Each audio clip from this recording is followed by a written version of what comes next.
कसम माँ बिरयानी की, कसम माँ बिरयानी की। भागने कोशिश किया तो यहीं से खड़ा होकर छलछला दूंगा। इतना छलछलाऊंगा, इतना छलछलाऊंगा, तुम लोग बचोगे नहीं, खत्म हो जाओगे। मैं बहुत खतरनाक डकैत हूं। तुम लोग चारों तरफ से गिर चुके हो। अपना मेन मेन सामान आगे कर दो। जिसके पास जितना धन दौलत पैसा लिए हो सब लोग आगे कर दो। और जिसके पास पैसा नहीं है वो अपने अपने घर जाकर आटा चावल दाल खटाई नमक मर्चा लहसुन प्याज तेल मसाला लेकर आ जाए।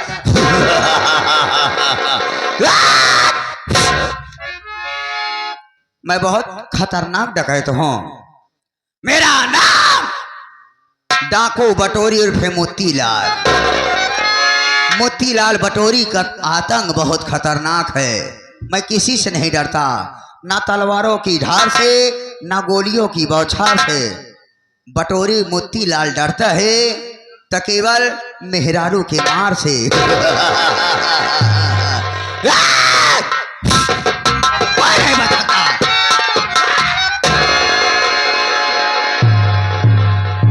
पुलिस का मखबिर, थाने का दलाल, कुत्ता साले मार डालेंगे हम। कौन है भाई साहब? हम डकैत हैं। डकैत? हाँ। ये कौन सी जगह है भैया? ये चम्मल है, चम्मल। चारों तरफ पहाड़ी ही पहाड़ी नजर आ रही है। ये पहाड़ी इलाका चम्मलों के यानी डकैतों का इलाका है। अच्छा अच्छा। मार डालूंगा साले। गोली मारना चाहते हो? मार डालूंगा। थाने का मुखबिर या दलाल समझ के गोली मारना चाहते हो? मार दूंगा। भाई साहब, मैं हालात का मारा हुआ वो इंसान हूं जो अपनी जिंदगी से खुद उब गया हूं। तो खत्म कर दूंगा यार। ठीक। सामने पहाड़ी तक जा रहा था कि पहाड़ी पर से कूद कर मर जाना चाहता था। मर हुआ ठीक, उससे मरता तो तड़प तड़प के मरता गिर कर। एक बार सीने पे गोली मारो, बात यहीं से खत्म हो जाए। वैसे भी जीना नहीं चाहता हूं, मार दीजिए गोली। मार दो मैंने, मार। लेकिन तुम मरना क्यों चाहते हो? कौन सी वजह है जो मरना चाहते हो? भाई साहब, मैं अपनी वजह किसी से बताना नहीं चाहता। बस उब गया हूं ये अपनी जिंदगी से, चला जाना चाहता हूं दूर इस दुनिया से। मैं जीना नहीं चाहता हूं। मर जाना चाहते हो? हाँ भाई साहब। तो मर जाओ। गोली मार दो। लेकिन मरने से पहले हम तुमसे रिक्वेस्ट करते हैं भाई साहब कि तुम अपनी कहानी बताओ। क्या नाम है, कहाँ के रहने वाले हो, आखिर तुम अपनी जान क्यों देना चाहते हो? बता दो।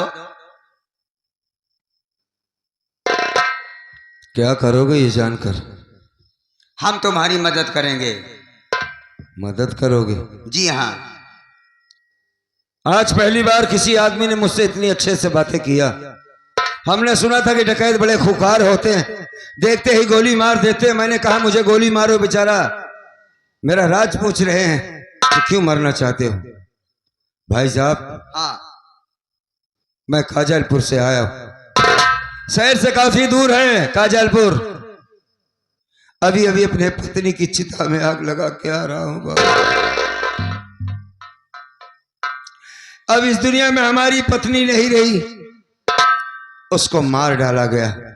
हमारे ही गांव का रहने वाला सेठ रंजीत ओबराय उसकी इज्जत को लूट लिया। उसके बाद जब उसने कहा कि सारी बातें अपने पति से बताऊंगी तो उसने उसके पेट में चाकू मार दिया और इस दुनिया में नहीं रही। बहन की ससुराल नैनागढ़ में है, वहां पर उसे दहेज के लिए मार डाला जाएगा।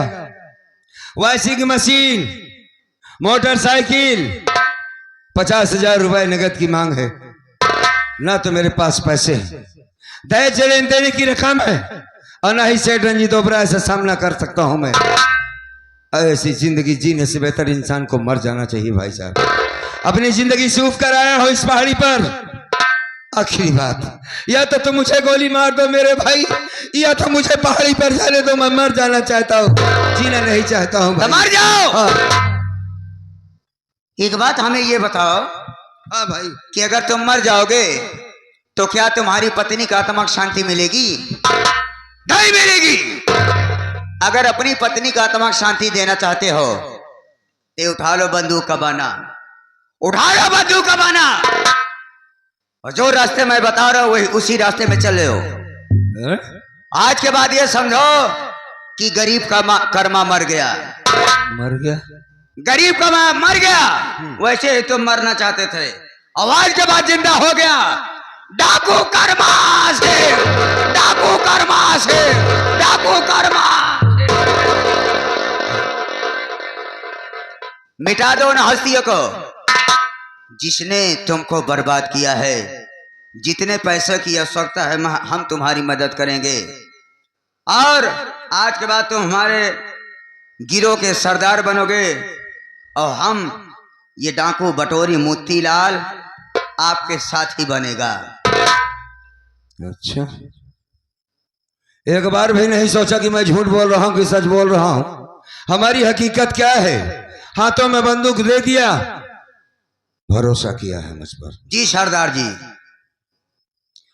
तो इस भरोसे को टूटने नहीं दूंगा। मैं वादा करता हूं कि जिस तरीके से तुमने हम पर एहसान किया है, इस एहसान का बदला एहसान से ही चुकाऊंगा। अगर कभी जरूरत पड़ी जान देने की तो ये कर्मा हंसते हंसते अपने सीने पे गोली खाएगा, तुम पर आंच नहीं आने देगा। इस लड़के ने बिल्कुल सही कहा दोस्तों कि अगर मालिक ने जिंदगी दिया है तो मरना नहीं चाहिए। मरना एक मुश्किल होती है। इंसान को अपने तरीके से जीना होता, हालात से लड़ना चाहिए। और इधर जाके हमारे दिव्यांश सिंह भैया जो कि 2026 के प्रधान के प्रत्याशी साहब, सीन देखते हुए और जो भी बचा था पुरस्कार पार्टी हार्दिक बधाई देती। धन्यवाद। बड़ी अच्छी बात है, बहुत अच्छी बात है साथियों। अब आज के बाद ये कर्मा मर गया। जिस कर्मा के हाथों में सिर्फ फावड़ा हुआ करता था, गरीब आदमी मजदूरी करने वाला कर्मा, आज मालिक की मर्जी देखिए उसके हाथों में बंदूक है। इसका अंजाम क्या होगा ये तो नहीं जानता मैं, लेकिन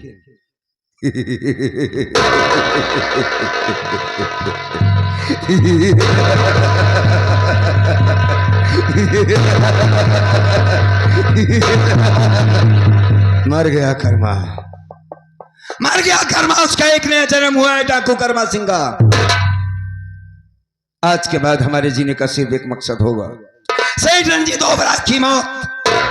मरेगा, मरेगा सेठ रंजीत ओबराय। मैं मारूंगा उसे, ऐसी मौत मारूंगा सेठ रंजीत ओबराय, तुझे ऐसी मौत मारूंगा, ऐसी मौत मारूंगा तुझे साली। ना तो जमीन नसीब होगी ना ही आसमान। कुत्ते की मौत मरेगा, कुत्ते की मौत।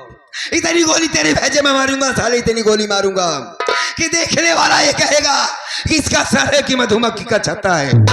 आज के बाद तेरी जिंदगी की उल्टी गिनती शुरू हो गई। जिस दिन कर्मा से तेरी मुलाकात होगी, तेरी जिंदगी का अंत होगा साले, अंत।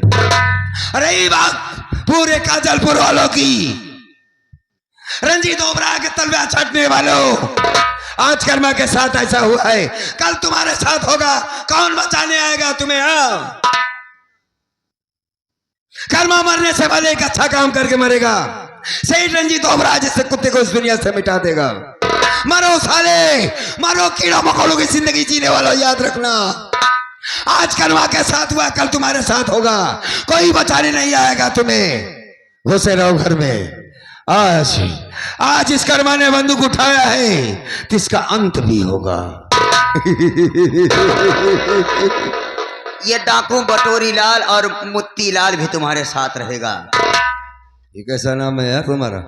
दहशत वाला नाम है सरदार जी। अबे बटोरी तक ठीक है, ये मुत्ती लाल का है। मुत्ती लाल जब गांव वाले जान जाते हैं डाकू मुत्ती लाल आ रहा है तो सब लोग घर में घुस जाते हैं, 2 मंजिले पे जाते हैं। मतलब हमारा मुत्ती लाल नाम कैसे पड़ा? हाँ, कैसे पड़ा? नान के रहे, छोट के रहे जब ना, बहुत ज्यादा मूतत रहे हम। इतना ज्यादा मूतता था सरदार जी कि 15 दिन में कथरिया सर जाती थी। कभी कदार माँ चरी में लिटाकर चरी सींचती थी। हमारी माँ। तुम्हारी माँ? हाँ। तुम उस माँ के बेटे हो? हाँ। वाह, कि तुम्हारी माँ चरी सींचती थी? हाँ। वाह, मोतीलाल। मोतीलाल। ठीक, ठीक, लेकिन ये नाम हमारे हिसाब से ठीक नहीं है। बहुत तुमने हमें सरदार माना है तो हमारी बात को भी मानना होगा। जी सरदार जी। आज के बाद तुम्हारा नाम मेरी तरफ देख। तुम्हारा चेहरा तो लेडीज का है। इतना बड़ा बड़ा मोछा रखी अब तो का मेहरारू जनाते सरदार जी। मोछा है मर्द भी हो, लेकिन चेहरा जो तुम्हारा है वो लेडीज का है। और तो समनवा नहीं है। अबे चेहरे के ऊपर तो सारी मार होती है? भगवान हम मनते दुए सरदार जी। अच्छा तू एक बात बता, हाँ। अपनी माँ पर गया है कि अपने बाप पर? नहीं हम तो अम्मा पर आए। तेरी माँ तेरी जैसी है कटीली? अच्छा हम कटीली है तेरी माँ अच्छी? हाँ। ठीक है पगली सा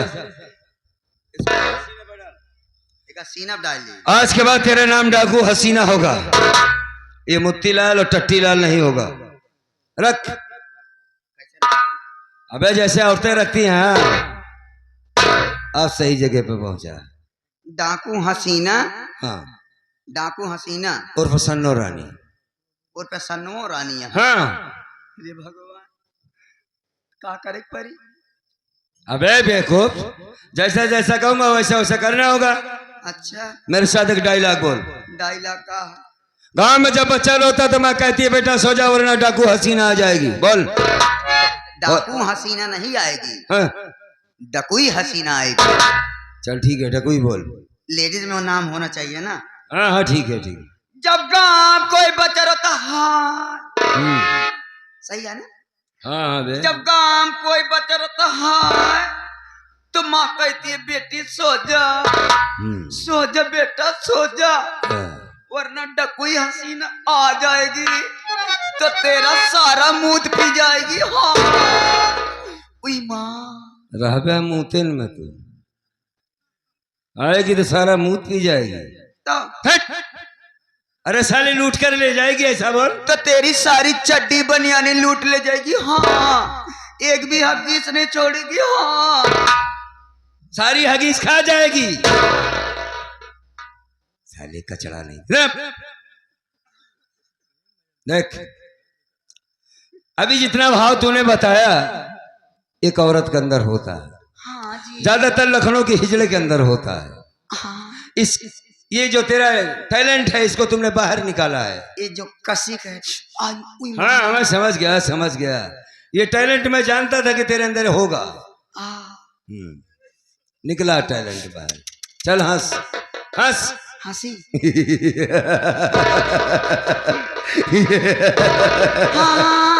हाँ ठीक है हंस। हाँ बस समझ गया।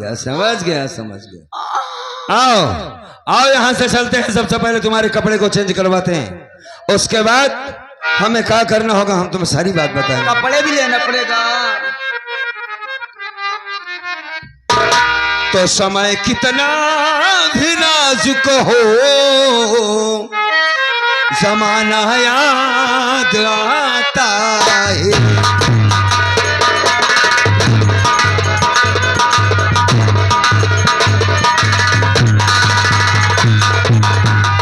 समय कितना भी नाजुक हो जमाना याद आता है। हाँ। और महाभारत में अर्जुन का निशाना याद आता है।